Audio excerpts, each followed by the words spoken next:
Hi, and thank you for tuning in to Noir Histoire. I'm Natasha, and in this episode, I'll be discussing The Sun Does Shine. The Sun Does Shine is an autobiography written by Anthony Ray Hinton about his life and experience as a wrongfully convicted man. At the age of 29, Hinton was arrested in connection with a string of robberies that left 2 people dead. A poor black man living in Alabama, Hinton was unable to independently afford an attorney or mount a vigorous defense. Convicted and sentenced to death, Hinton would spend the next 28 years fighting for his freedom and his life. I have a deep interest in true crime, from both the investigation side as well as courtroom proceedings. I enjoy the analysis that goes into solving crimes and how it translates into an opportunity to learn about the legal justice system. They're great members of law enforcement and the justice system who do their jobs to ensure that not just victims, but also their families get justice. But the flip side of that coin is that there are also people who are not diligent and or bring their personal biases to work. And that reality should give us all pause, as years of a person's life, their very life to be accurate, can hang in the balance. Let's go ahead and get it out of the way for the beginning that I don't agree with the death penalty, regardless of the crime or circumstances. Given the chance, regardless of how small it might be, that an innocent person could be put to death, the death penalty should not be an option. A major factor is that the justice system isn't infallible. The history of the justice system makes it clear that it is not and has not been blind. In the case of Anthony Ray Hinton, we have a man who at 29 years old was accused of committing 2 violent murders and shooting a 3rd person. He had no prior history of violence. Going into the justice system, Hinton looked around and saw that aside from the other prisoners, there was no one there that looked like him. Thus, he wasn't being charged or judged by a group of his peers. And given the history of Alabama, this wasn't a surprise. His arrest, conviction, and all the court proceedings were unfortunate, but not unexpected. In 1985, a string of fast food restaurant robberies began in Alabama, where 2 managers were murdered in the Birmingham area, and a 3rd manager near Bessemer was shot but survived. At the time, Hinton was still living in his childhood home with his mother in a small nearby town. He was working overnight as a cleaner at a store where he was locked in from midnight to about 6 a.m.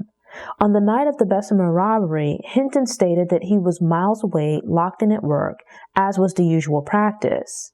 But the Bessemer manager identified Hinton as the robber, which led to police picking him up from his mother's house. During a search of the home, police found an old gun that they alleged had been used in the shootings. Based on what I've learned from different stories about people in prison, it seems that a solid support system makes it easier for them to do their time.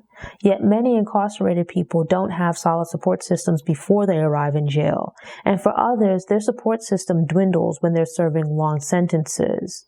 It's typically assumed that an incarcerated person's parents, especially their mother, would offer support during their sentence.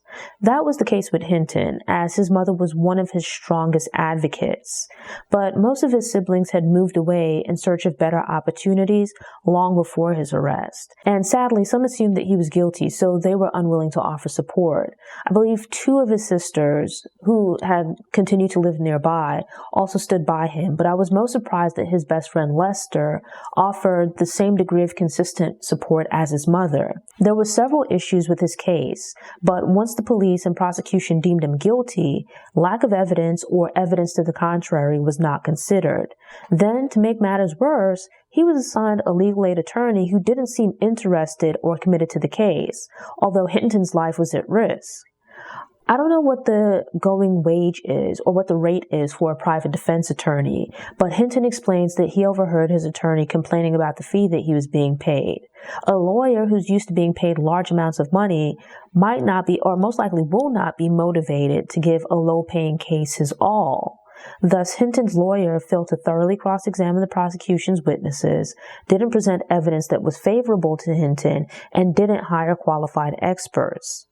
Hinton was being railroaded and seemingly fighting the justice system without proper legal guidance or assistance. But his determination to advocate for himself and stand up in court to proclaim his innocence stuck with me. He struck a balance between showing respect for the victims and their families while reiterating his innocence. I would imagine that being in a courtroom is stressful, and it likely makes a lot of defendants nervous, especially if they're not wealthy or highly educated. It's admirable that even under these circumstances, when many would try to kowtow and make themselves small as possible, Hinton stood up and unapologetically spoke up for himself. Despite his passionate protests, Hinton was still convicted on a 10-2 decision and sentenced to death. Receiving the death penalty versus a life sentence was both a gift and a curse. Hinton would have to spend years living with the mental strain of possibly having an execution date handed down. But by being sentenced to death, a lengthy appeals process along with more legal resources became available.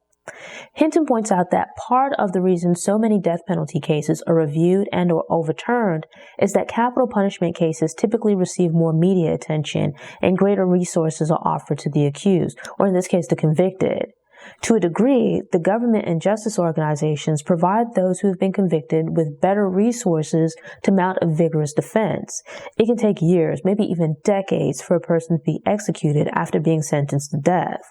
This is because they typically have the right to exhaust all appeals before receiving an execution date. It's sadly ironic that Hinton had to be sentenced to death to receive adequate legal representation, or to put him in the realm of receiving it.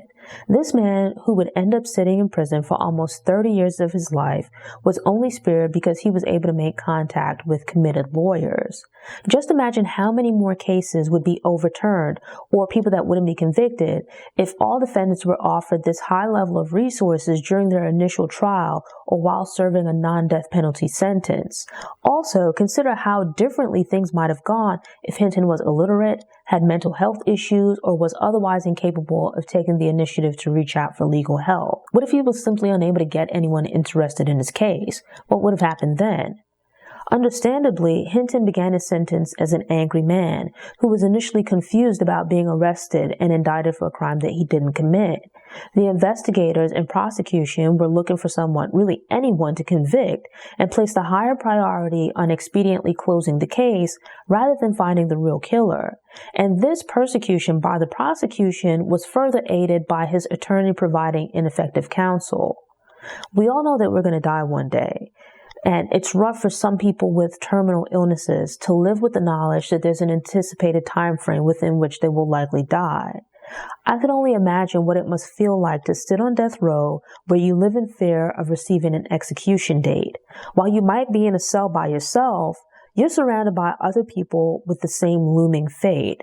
And in the interim, you bear witness to other inmates being walked to the death chamber. This is torture and would create a struggle to maintain one's sanity. This court case didn't just cost him his freedom in the physical sense, but also relationships that he valued. At the time of his arrest, Hinton was dating a woman that he saw himself marrying and raising children with. But he asked her to move on with her life because he figured he would be in for a long fight, and it wouldn't be fair to ask her to put her life on hold. As a result, he missed out on getting married and having a family of his own. Some family members failed to consider that the prosecution got things wrong and had presented inaccurate information at trial. They too were swayed into believing that Hinton committed these crimes. This created a driving passion in Hinton to not just be released from prison, but to be exonerated. Yet, in fear of his words being used against him, he refused to speak to anyone in the prison, which included the guards and other prisoners. For a moment, amid his despair, he lost himself and turned away from his religion, something that usually gave him hope. Serving his time in this angry and closed-off manner was allowing the justice system to not just imprison his body, but also eat away at his soul. Eventually, Hinton changed his approach to serving his time in prison. Instead of just letting the time slip away, he began working on the development of his imagination. Thus, while he couldn't physically leave the prison, he could mentally transport himself to other places. This gave him a sense of freedom, and in doing so, he realized that it might be a good idea to share this skill with the other inmates. Hinton was feeling lonely and isolated, being away from his mother, best friend, church, and community. Regardless of how they came to be on death row, Hinton and the other men were there together. They were connected by this unique experience of facing the possibility of death while also seeing people walk off to the death chamber to be killed. Being in prison and having these thoughts constantly on your mind is overwhelming. The men were housed together in one section of the prison, but locked away in individual cells. One of the other prisoners suffers a tragic loss, with which the other men empathized, as they all had similar experiences or just understood what it's like to be locked away while dealing with such heavy problems. Hinton was affected by the man's grief and reached out to him, as did the other men. They're isolated, but the nature of the environment and being surrounded by other men makes them feel as though they must hide their feelings and vulnerability. Humans are social creatures, and though we're not always kind to each other, there is a desire or need to see and interact with other people. Despite whatever they might have done or whoever they might have been before they came to prison, the men became a support system for each other. They're effectively all in solitary confinement, so have limited contact with anyone else. But it feels a little less lonely to be able to speak with the guy in the cell next to you or a few cells down. Trapped in a cell, Hinton used his vivid imagination to mentally escape the prison and date a variety of female celebrities. He developed the skill before he was arrested when he was feeling trapped by the lack of opportunities in his day-to-day life. Using his mind, he could imagine different places he might want to visit and things he might like to do. It meant something for him to close his eyes and imagine being somewhere else when he was locked in a cell most hours of the day, just staring at the wall.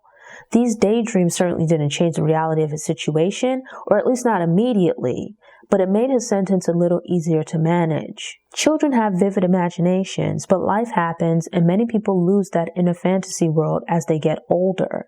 But I think it's a useful skill that can become a powerful tool for improving and transforming your life as an adult. Being able to close your eyes and see yourself not just as you are, but more importantly as the improved version of yourself that you want to be is incredible. I think nurturing an imagination as an adult would help a lot more people envision a path to achieving their dreams, increasing their likelihood of finding fulfillment in life. Hinton realized how helpful this imaginary inner world had become to him and wanted to share this tool with others.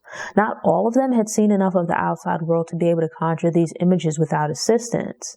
As a result, Hinton thought it would be a good idea for the men to read more to expand their imagination, and so he decided to start a book club. The men came from different backgrounds, and some were well educated, while others had only completed a few grades of school, so their reading abilities varied accordingly. It seems that a lot of people who go to prison might not have read much before their incarceration, but they start reading when they get to jail to pass the time. I found it surprising that at the time, the Bible was the only book allowed on death row. Inmates could visit and read in the library with limitations, but they couldn't take books back to their cells. I related to the sense of freedom that Hinton got from daydreaming and reading, as well as his desire to bond with other people over books. That's why I started Noir Histoire. I've always been an avid reader, but I was going through some personal and professional challenges a few years ago and came across a few books that really spoke to me. They certainly didn't solve all my problems, but it helped me to know that other people had gone through similar things and found a way out. I felt a great deal of inspiration and motivation in those books and wanted to share them with other people. The formation of Hinton's book club and how it played out was one of my favorite parts of the book. Literature is a creative form like art, music, film, etc. But unlike the other forms, you don't have to use your vision, hearing, or sense of touch to experience it. You read the words on a page, or in the case of Braille, feel the words. And once you get to the point of reading without needing to sound out words, speech and hearing become less important. Thus, you reach a point where even the physical act of reading is reduced to moving your eyes or fingers across the page. Yet you can comprehend and form the corresponding images and sounds in your mind. And with that, we can all read the same book, but visualize its contents differently. Despite reading the same book, interpretations can vary widely. The prisoners were able to visit the law library once per week to read to better understand the law in general and their specific cases. By dedicating themselves to this practice, the law books, which were initially indecipherable, would become easier to understand over time. Letters from lawyers and legal teams would also be passed around and discussed. These various activities helped the men to stay busy and feel productive, but it was still all under the constant worry about a potential execution date. In contrast, reading and discussing books that were unrelated to their current circumstances gave the men a chance to take their minds off of what they were going through. It's been proven time and time again that people who are Black, poor, developmentally delayed, or otherwise lacking privilege are more likely to be convicted and receive stiffer sentencing. Conversely, being white can result in greater leniency, and being of a higher income bracket can grant access to more resources, resulting in far different treatment for the wealthy. I don't think it's ethical for the justice system or the government to condemn someone to death. As Hinton expresses, we call it the death penalty or capital punishment, but those terms are used to sanitize the action's name, which is more accurately murder. You don't get justice for murder victim by murdering someone else. If someone robs a house or commits a crime along those lines, we don't do it like in the days of Hammurabi and take an eye for an eye. If you assault someone or cause damage to their body or a body part, we don't then injure the accused's corresponding body part. When it gets up to the point of murder, where when someone has died, there's no bringing them back, and that's certainly unfortunate. But I fail to see how it's justice for the government to turn around and murder someone in retaliation for the murder they've committed. Before we even get to the point of talking about executions, just consider the people who have spent decades in prison only to be released and have their convictions overturned because of issues during their trial. We've seen, especially in recent years with the advent of DNA, not just one or two cases, but several cases where years later, after people have spent years in prison, that new or re-examined evidence exonerates them. By all means, if someone is convicted of a crime, fine, put them in prison. But there's a problem if we analyze the data and find that Group A is being charged more frequently and or sentenced more harshly for committing the same crime as Group B.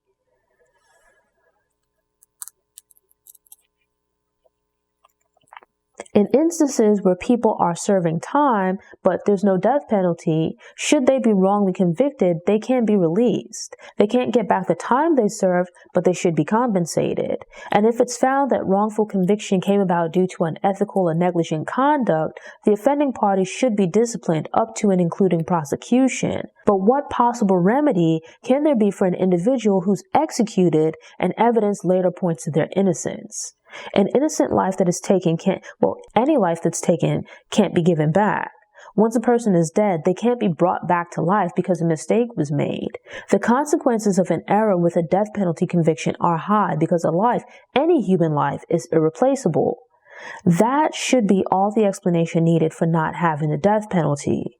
With emotions running high and the victim's loved one wanting relief, the impulse of wanting vengeance is understandable. But we shouldn't allow emotions to dictate the legal response or decisions regarding punishment.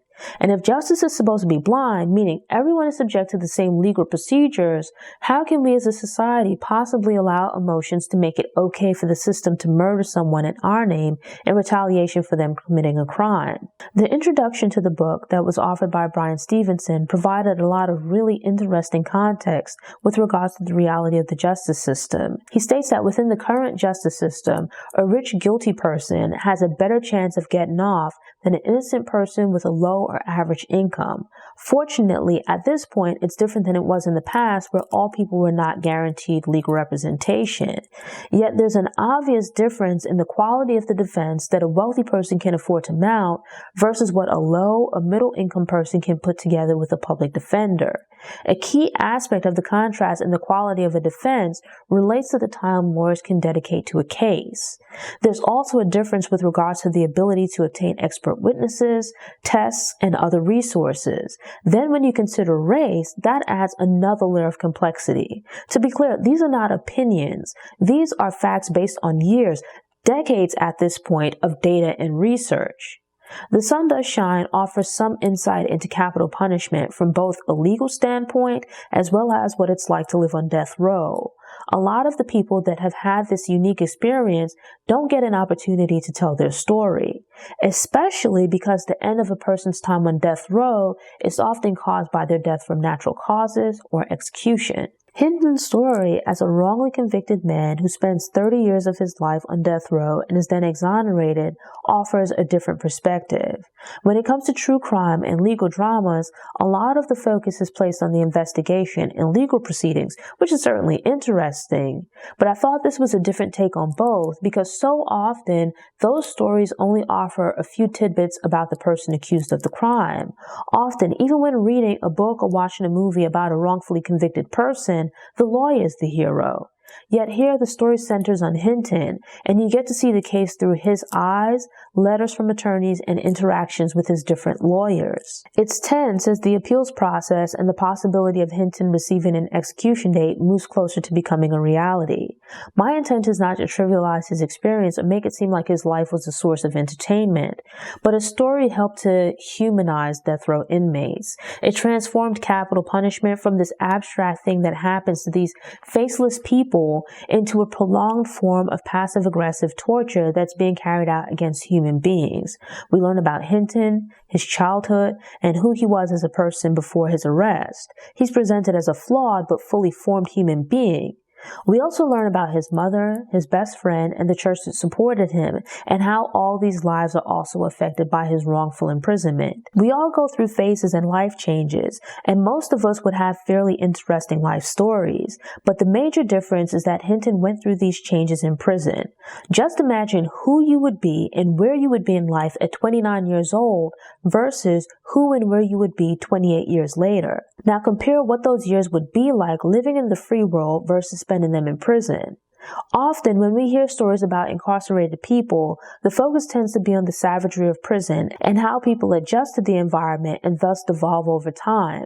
That certainly happens to Hinton in his early days of incarceration, where he loses himself for a period and no longer recognizes himself as his mother's child. I completely understood and sympathized with his anger at sitting on death row for a crime he didn't commit. But his story hit different, having him speak about himself and his life experience while at the same time giving voice to the despair that he felt at constantly having his hopes and dreams dashed. The Sun Does Shine is a book that's incredibly sad and unfortunate, but it's also a book that people should read and then use to discuss the reality of the justice system and capital punishment. It's not just a matter of the execution of people who, through whatever means, are found guilty, but let's also reconcile that with the story of this man even the state eventually had to admit was wrongfully imprisoned. Let's think about what it means to have even just the possibility that an innocent person could be put to death. I've purposely glossed over the details of the trial and appeals process in favor of discussing Hinton's experience on death row. But even there, I didn't delve deeply into his full story, so the book would still be worth reading. My goal with these book reviews, more accurately discussions, is to make you aware of various titles that I think are worth checking out, and then us having discussions of our interpretations. I highly recommend reading The Sun Does Shine for yourself, but then I'd love to know what you think about it. Thanks for tuning in. Show notes are available on the Noir Histoire website via the link in the episode description. If you enjoyed this episode and want more book recommendations, subscribe to the channel, click the notification bell, and check out my book review playlist.